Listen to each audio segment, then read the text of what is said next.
This general statistic that the vast majority of lines of code are coming from third-party dependencies is probably quite true for us as well. And so we try to find ways to ensure that the dependencies that we leverage within our products are as secure as possible. Since each product engineering team essentially is responsible for their own products, they essentially get to pick various open source components or whatever dependencies that they wish to leverage.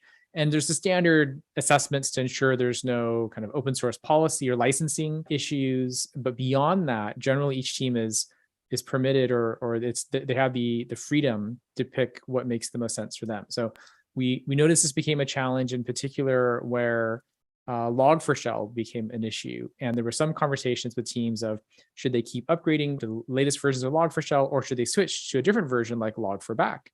And then, because security doesn't have we don't always have the right insight into how these particular dependencies are being used. That's where we want to empower our product engineering teams to be the best informed to know what makes the most sense for them. So in most cases, turns out they didn't need all the features in Log4Shell. I keep saying Log4Shell in Log4j, and that they could have actually just leveraged Log4Back instead. So, I first met Varun when he was at Salesforce and I was at Viva. And when he started Redlock, we were one of his first customers and have been kind of a fan of Varun and company ever since, you could say. Because I felt like the problems he was trying to solve around cloud security posture management was exactly what we were trying to address at that time when we were going through Colo into AWS transformations.